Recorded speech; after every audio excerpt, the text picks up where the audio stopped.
Hey, well, friends, it's awesome to be with you. As Jeff said, my name is Luke, and I'd love to lead off with a question for you. Have you ever stepped into community expecting that it was going to be awesome, only for things to go terribly wrong? When I was in university, I played varsity soccer, and that was a team, a community where I had some really great relationships, great friendships. And so when I graduated from university and was moving to Barrie and kind of starting from scratch building community, I was like, man, how can I make some new friends? How can I foster new community?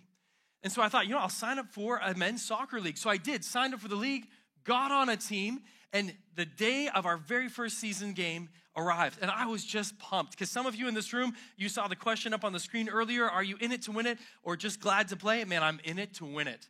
Some of you can relate. There's a shadow side to that, but I'm in it to win it. So I'm ready to compete. And some of the competitors in the room, you know what it's like that first day, that first game of the season. And it's like you can't wait to get on the pitch or the court or the ice. You're just so fired up and ready to go. Well, the game started. I was on the pitch, and there was a throw-in for the other team. And so I was marking a guy who's right in front of me. So the ball gets thrown in. It's coming through the air, and I jump up to intercept it and header it down to one of our midfielders. And as I'm coming back down, the guy that I'm marking, he was just like a half second behind me, and he starts to jump. And he kind of throws his head back, and the back of his head nails me right here and just splits my eyebrow right open, right? I'm just like a waterfall of blood on the right side of my face. Good times. And suddenly what started out as like first game of the season, new team, build new community, like play a sport, now I'm going to the emergency room to get my head stitched up. And what started out as something that I was so excited was going to be so awesome turned into a summer of zero soccer and very little community forge with teammates, because I was recovering from the concussion I sustained in that injury and wasn't cleared to play soccer at all. When I look back on that experience in my life, it's a little bit discouraging for me because I look back and I say, I had such high hopes, and now all I have to show for that is this scar.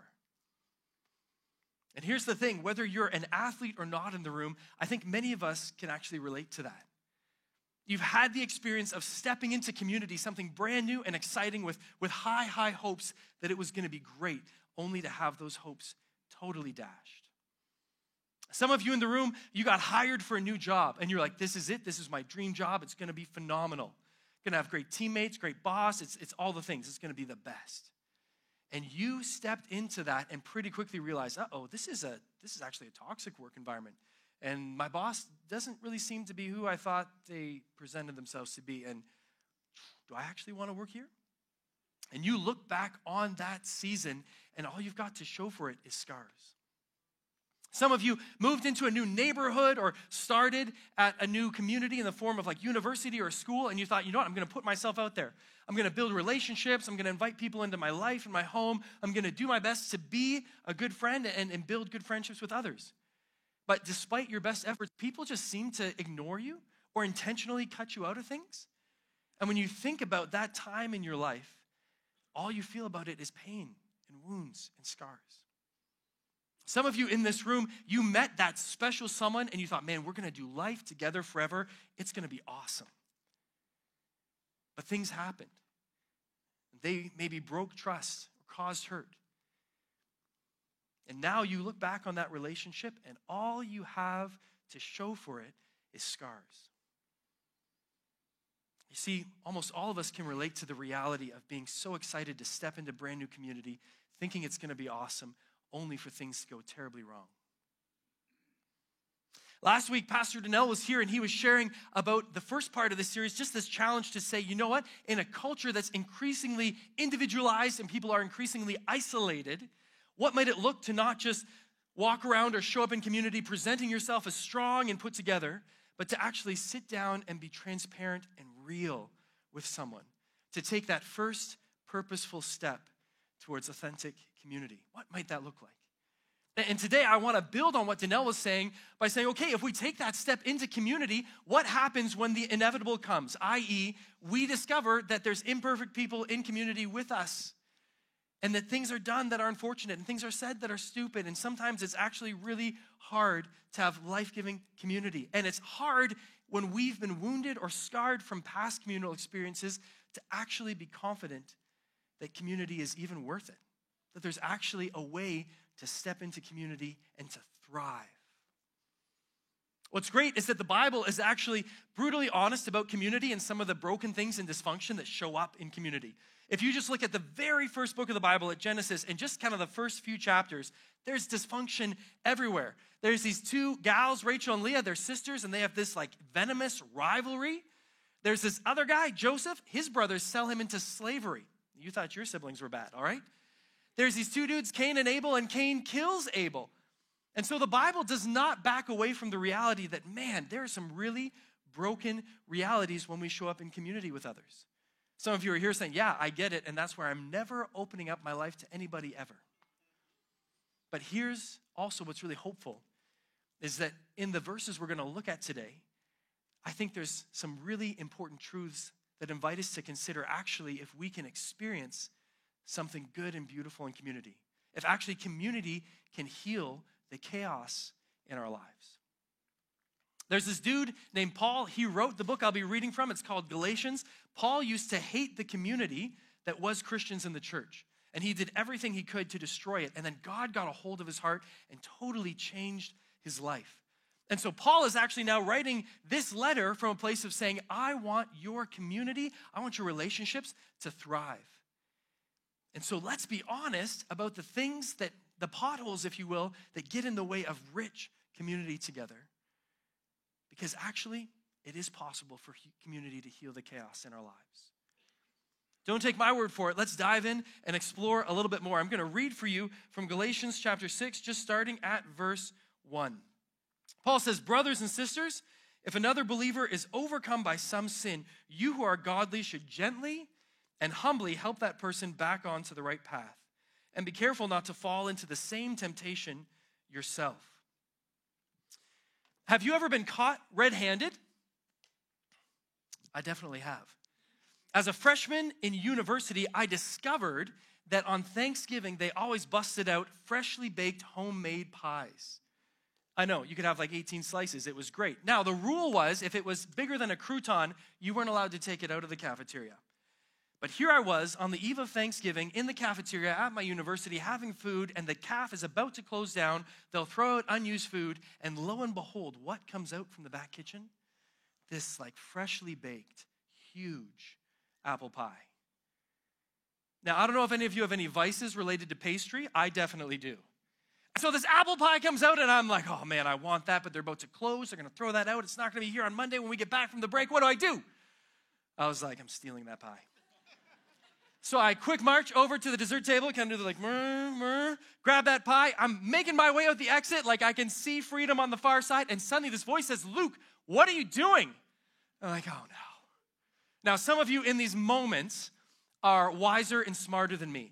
You like feign ignorance, maybe you like lie on the spot, you have some strategic answer, right? I turn around and it's my friend Stacy. Stacy's a really conscientious student and she's also an RA, a resident advisor. So she's paid to make sure people like me don't take anything other than a crouton out of the cafeteria. She goes, Luke, what are you doing? And I'm standing here, right? Evidence in hand. And I'm not good in these moments. And I'm looking at this and I'm looking at her and I just said, I'm stealing a pie.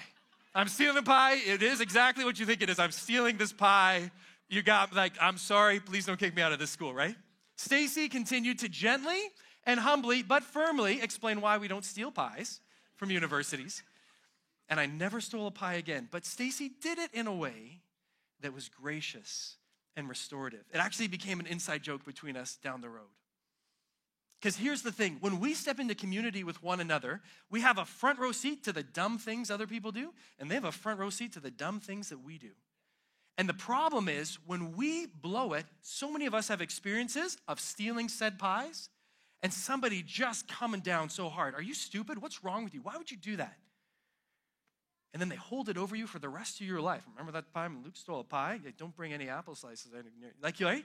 We get this fear of being condemned, of being shamed for what we've done that we know is wrong. And it terrifies us from showing up and being honest in community. And so we start to live from a place where we say, man, if I can just keep away from those things that might maybe infect my life, make me look bad, cause people to judge me, everything will be okay. If I can just treat the broken things in life as things that are far away from me, that every so often might interfere with my life, like getting a sliver that infects my body or stepping on a rusty nail that needs to heal, if I can just keep those things out and convince everybody that I'm a model citizen, I'll never have to be afraid of people knowing about the shameful things I've done that I regret. But here's the thing, that's not actually how the Bible invites us to think about or respond to the broken things we do in our life, the mistakes we make, the pies that we steal. The Bible actually talks about sin, those things we do when we don't measure up or the things we're ashamed of, as like a dislocated joint, as like taking something that is in a good place in our life that actually is a healthy thing and trying to make it ultimate. And as we make it ultimate, that leads to all kinds of brokenness in our lives. Like take work, for example. Work is a good thing, and working hard is a really honorable thing. And yet you probably know someone or in a family with someone, or maybe you're that someone who is guilty of sometimes making work ultimate. And so your spouse never sees you and your kids don't have a relationship with you, or you've started to experience the mental or physical health consequences related to workaholism and overwork. Or you've been through a season where you put your entire identity in your work and then you lost your job or retired and you're just having this massive crisis of identity. Like, who am I? Is that because work is bad? No. It's because when we make work ultimate, it's like having a dislocated joint. It causes so much pain. And the truth is we can do this with all kinds of things. Money, sex, publicity, comfort, like you name it. We can make good things ultimate and it leads to this dislocation in our lives. So when we're in community with people and we see someone who's making the wrong thing ultimate, or they see us making the wrong thing ultimate, how do we overcome that? Well, like my friend Stacy, with gentleness and humility, as that verse said, inviting somebody into a better way of showing up in community. But doing it from a place that says, I'm not here to condemn you because I blow it too. I'm not here to use this information down the road to shame or manipulate you. I actually want you to grow and become a person of greater integrity. So the challenge then for us this morning, when we think about this invitation to step wholeheartedly into community, is to consider the fact that all of us in this space have things that we're ashamed of, things that we haven't thrived in, ways that we haven't measured up, things that actually we want to hide from people around us because we're afraid that if they knew that we were actually a pie thief, what might they say about us? How might they use that information against us? Because probably if some of you are totally honest with me, there's things that happened this last week that you hope no one here knows. I hope no one knows what I did on Tuesday. I hope nobody knows what I said to my friend or my spouse on Thursday. For some of us in the room, you're thinking, man, I hope nobody knows what I did last night. But is that really abundant life? You see, so often we only show people a fraction of who we are because of the fear we feel of actually being honest about our pain. And I can't speak for you, but when I show up in community, at the proverbial picnic table of community, and it's like, oh, hey, broccoli, nice, ice cream, love it. I got my shame. This is what I brought today. That's the last thing we want to put forward when we step into community.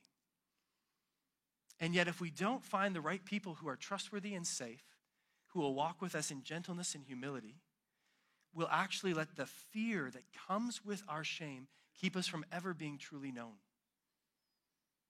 So consider for a second what it might look like in the right context with the right people to be honest about your shame, to push past the fear that holds you back, and to actually step into the beautiful reality on the far side of that, which is being known.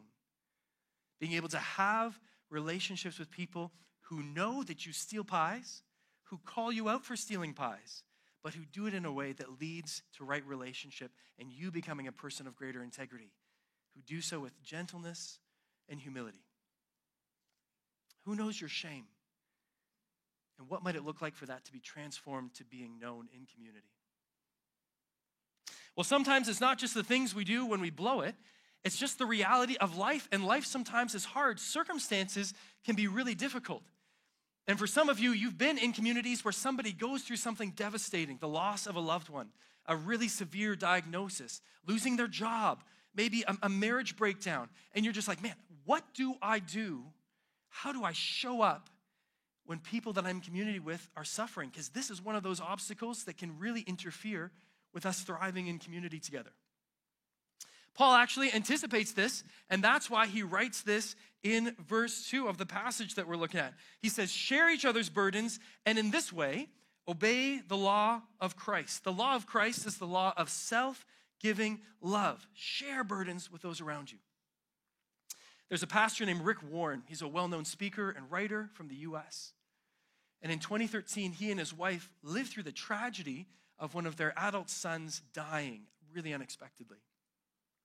And he's written and spoken so much about his experience of people in his community coming around him and being with him in his pain. And they didn't give trite answers or little pithy sayings to try and make everything better. They just entered into the agony that he was going through with him.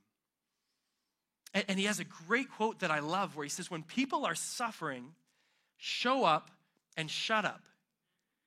When people are suffering, show up and shut up. Walk with them in their pain. And I think what that looks like is to actually be a people who seek to understand those who are in our lives who are going through pain. I mean, the word understand actually means to stand under. So if you think of someone who's crushed because they're going through something that's breaking their heart, what does it look like for you to wade into that and stoop down and put your shoulder under that with them? To empathize, to hear, to care, to say, what can I do to just support you in this? I mean, how many of you in this room have had the experience of going through something crazy? The rug just gets pulled out from under you, and you're like, my life is on fire right now. And you have a great friend, and you go for a coffee or a walk with them, and you just spill your guts, right? Tears, snot, everything. They know the whole situation. And on the far side of that conversation, the situation hasn't changed, but you feel so much better. You feel lifted and helped and held up. Why? Because we create the margin to move towards restoration when we choose to stand with people in their pain, when we choose to understand what they're walking through. But what's hard is that just like shame, we don't like the idea of stepping into community with our pain. We don't want to lead off by saying, thanks for what you brought to the picnic table today. Here's the most vulnerable story of my life and why I'm in a lot of hurt. We don't want to lead off with that. In fact, the fear of the uncomfortableness of our pain often keeps us from being truthful about it. And so what's heartbreaking is that there's some of you in this room right now and you're going through awful things in your family or your workplace or your personal life or possibly your physical or mental health.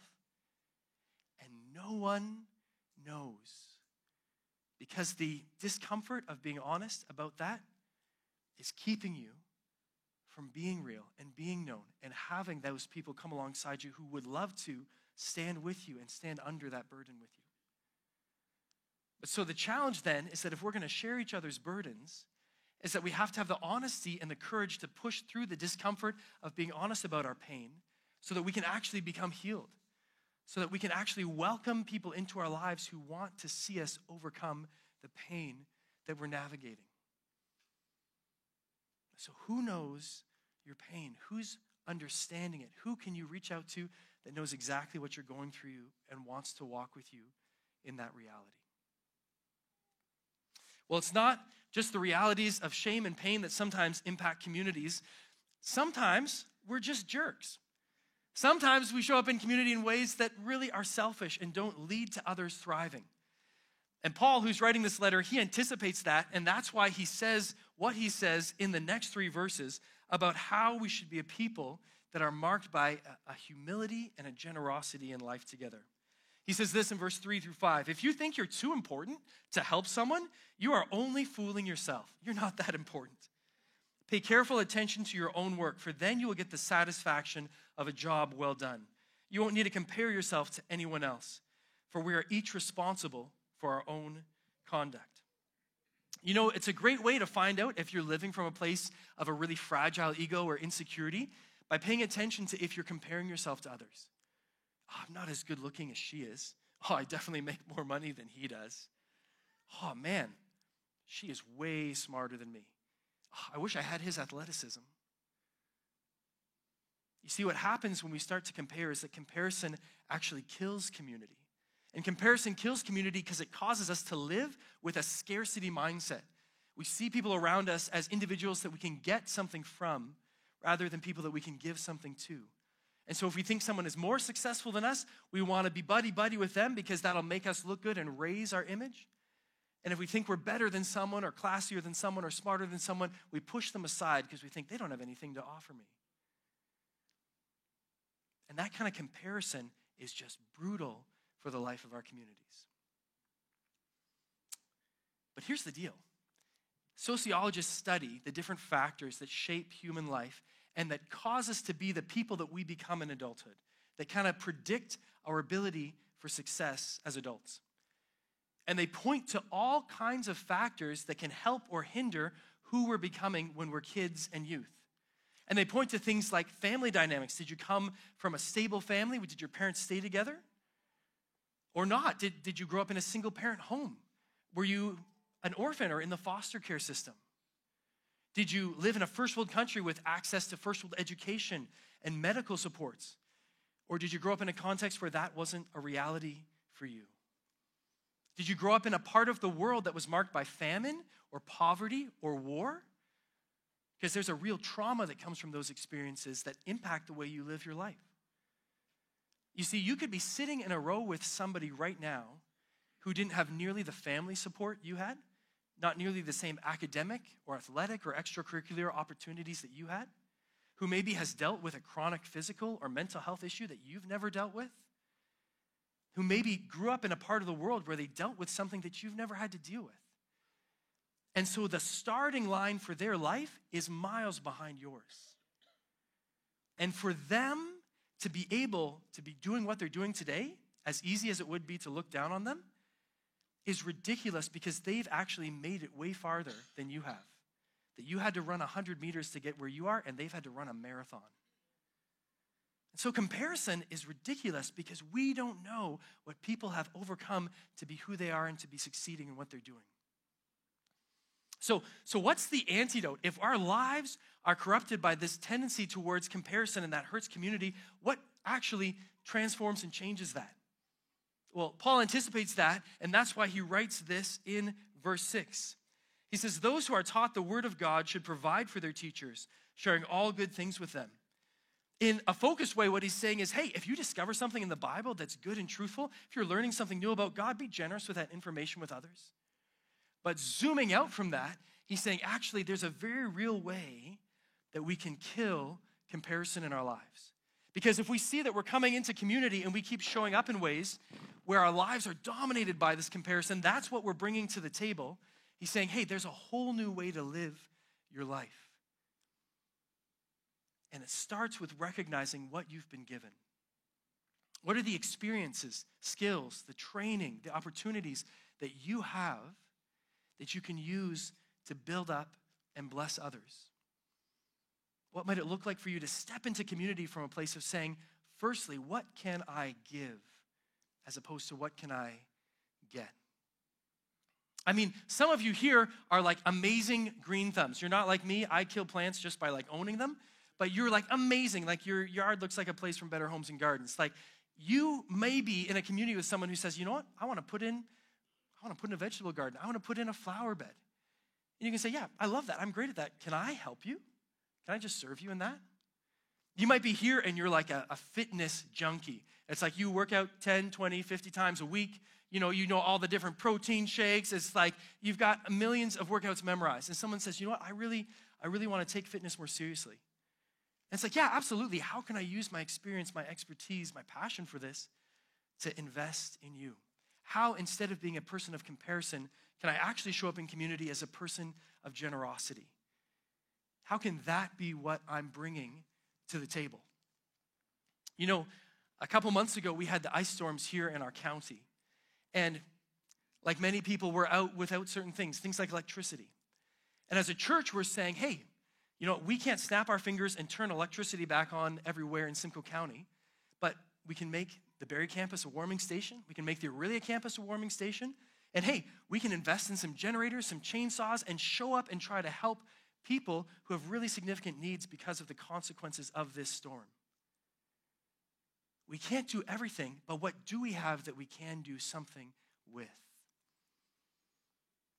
There's a young woman that volunteers here on Monday named Sarah Lampy. Sarah's awesome. And I was actually working on this week on Monday, and there's a knock on the door, and Sarah came in, and I said, "Hey, Sarah, what's up?" And she said, "I got something for you." There's a picture, it should be a picture up here of me and Sarah together. So she drew me this picture with a whole note of encouragement on the back. And I was like, "Sarah, like, you didn't have to, this is so sweet." She's like, "I just wanted to do something nice for you." And I thought, this is perfect. This is the exact illustration of what we're talking about. What have you been given that you can show up in other people's lives from a place of generosity just to bless them? How might we operate from a place not of comparison, but of generosity? Now, some of you are here, you've heard all that, and you're saying, "You know what, Luke, it's nice. We're all here in this nice room. This is a very sanitized setting away from the real mess of real life. And you've put these ideas out here, which are like, wow, like take a lot of courage. But Luke, are you one of those preachers who actually practices what you preach? Because you're calling us to some pretty significant things. Have you even done it in your own life?" Last year, I was in the process of interviewing for a position here at Connexus. And I was excited. It was a church that I valued and respected. There were great people on the team. I was hopeful about the potential of being in community. And at the same time, was journeying through a really, really difficult season in my personal life. Long story short, some people in my inner circle had betrayed trust in a way that was really costly for me and for my wife.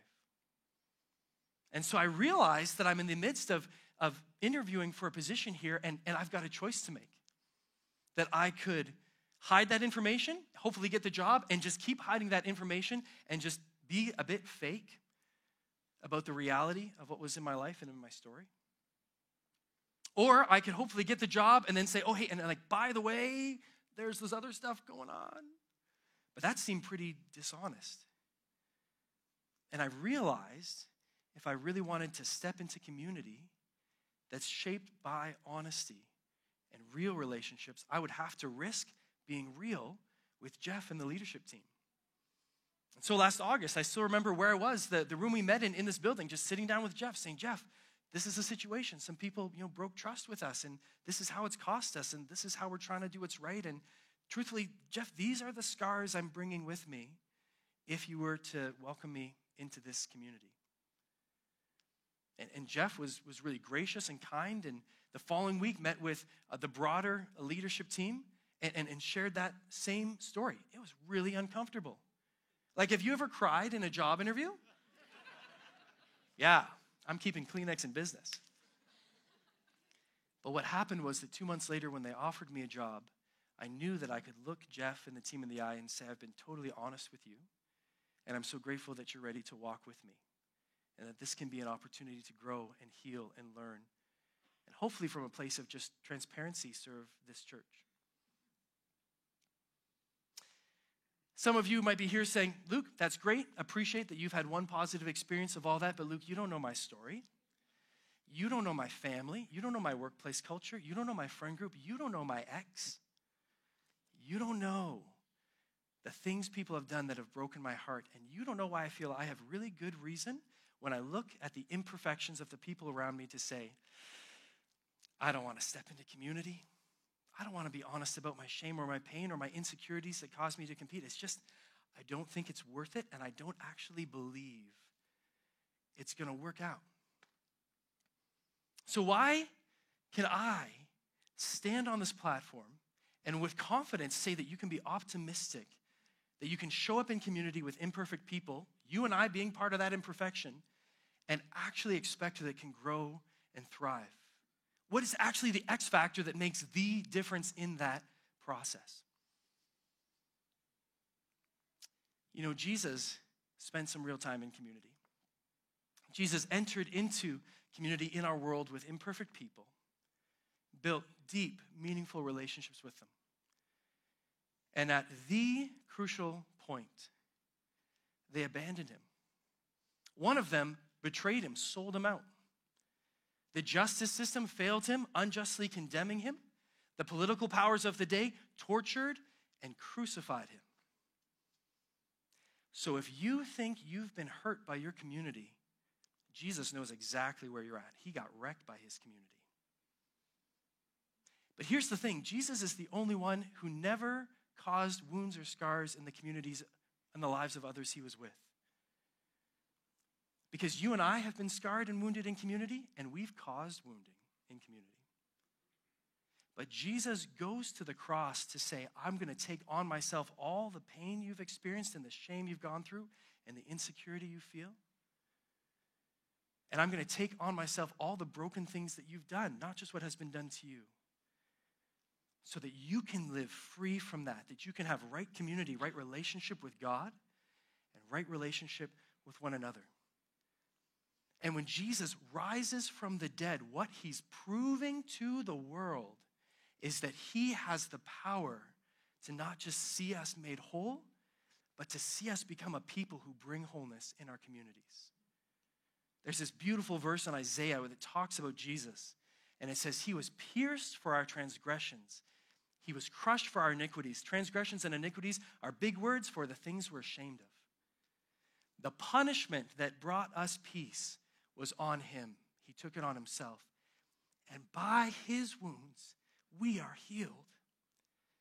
Friends, you've got scars from what's happened to you in community, and you may have regrets from the scars you've caused. And Jesus today bears in his hands and his side and his feet scars for taking on himself the broken things we do and have been done to us so that we could be made right with him and right with one another.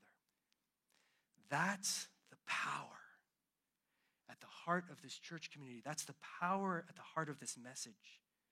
That you can say yes to right relationship with the living God who has forgiven me and you for the fractures we cause in community and the painful things we've experienced, so that we can actually show up with a group of imperfect people who are anchoring their lives in Jesus Christ and actually expect that that will move up and to the right, that it won't be perfect, but it will be good. And it will be a place of being known and healed and generosity. So my question for us today is to ask the question, what would it look like if you had core relationships marked by being known and loved and experiencing healing and practicing generosity? What might change in your life if shame had no power on you, or you weren't dominated by pain, or you weren't driven by this insecurity of comparison? How beautiful might your life be? What would Connexus Church look like if we were a place where people could be known and experience healing and practice real generosity? They're like, man, I'm going to show up there and these people are going to love me and challenge me and inspire me to grow. And like, I'm going to not be able to outgive the people around me because they're going to be so quick to want to serve, invest, build up, encourage me. Imagine if that was one of the calling cards for who we are.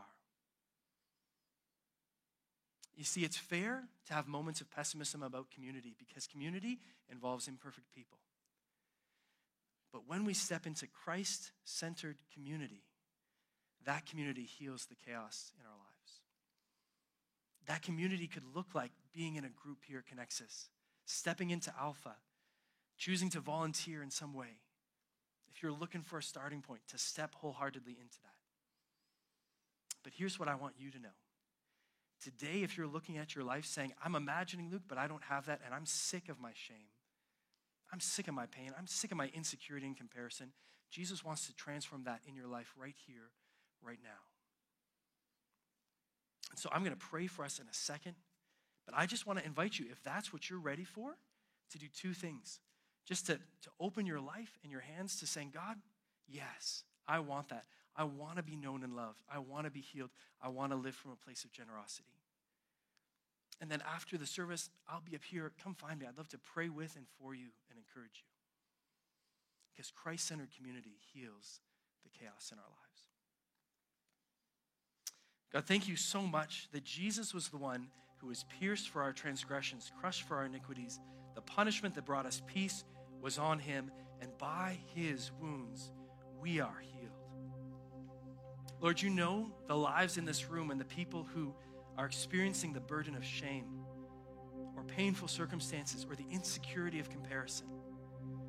And God, you want to bring freedom today. And so God, for those here who have never said a wholehearted yes to Jesus' invitation to right relationship with him and out of that right relationship to others, God, I pray right now you give us the courage to say, yes, Jesus. Jesus, I want the forgiveness that you give for the broken things I've done in community. I want your healing for the broken things that have happened to me. I want to follow your example of self-giving love. God, would you give us the courage to step forward and follow you? And God, for all of us as a community, we want to imagine with you what it would look like to be a context where we see God doing more than we could ask or imagine through the power of your Spirit in our lives. So God, give us your vision for what this community could be and help us to live into that reality. It's for your glory we pray these things.